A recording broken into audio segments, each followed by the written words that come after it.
to burn in hell for eternity.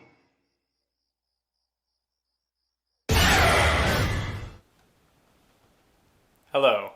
Today I'm going to be reviewing a movie that is very near and dear to my heart. It's actually kind of funny considering this is a horror review channel that I've never actually shown or talked about any of my horror tattoos. I was actually in the middle of getting a horror sleeve prior to COVID. So far I have a ghost face tattoo from Scream, a fly from The Fly, a lighthouse for The Lighthouse, the bird drawing from Hereditary, and I have a button representing the movie I am reviewing today. Not Coraline, but Drag Me to Hell. Drag Me to Hell is a 2009 horror comedy directed by Sam Raimi, director of the Evil Dead series and the original Spider-Man trilogy. Drag Me to Hell tells the story of a loan officer who evicts an old gypsy woman from her home and in turn finds herself the recipient of a supernatural curse. Now look, I get it. I completely understand that this movie is not for everyone. It's ridiculous, it's over the top, sometimes it can be way too violent, at other times it can be super gross. It's silly. There's certain points where it feels like some of the characters are straight out of a Roadrunner cartoon. I absolutely understand if you saw this movie and didn't like it, or if you don't think it's for you, but I fucking adore Drag Me to Hell. I have seen it countless times. Right from the opening, where a 12-year-old boy gets dragged through the concrete straight into hell, I knew this movie wasn't holding anything back. It is balls to the wall horror fun for 90 minutes straight. Christine, your nose.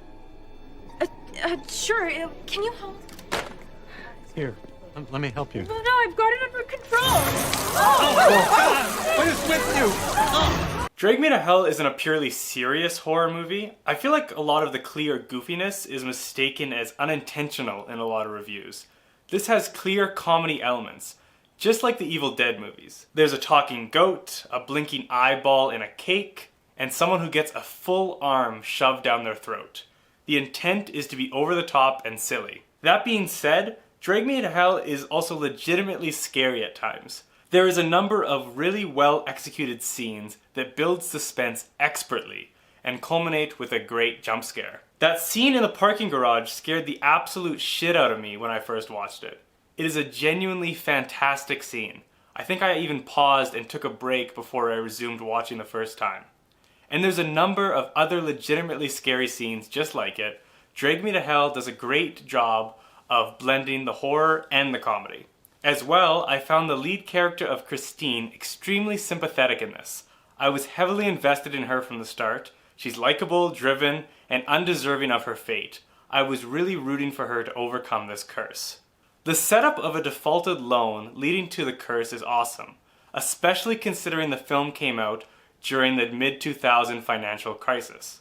Drag Me to Hell is a story that really has no fat to it. The characters and stakes are set up efficiently in the beginning, it gets rolling quickly, and never loses its forward momentum before its kick-ass finale. Of the horror movie tattoos that I have so far, Drag Me to Hell is definitely the one that I have to explain the most to people.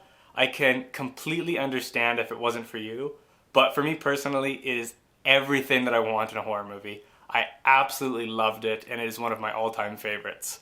If you haven't seen it yet, and you are somewhat interested after this review, it is available to watch right now on Netflix, so check it out. If you watch it and you absolutely hate it, please leave a comment down below, and I will get a picture of your face tattooed on my butt.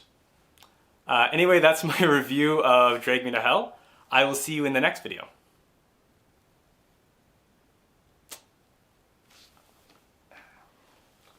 Shouldn't have promised the butt thing.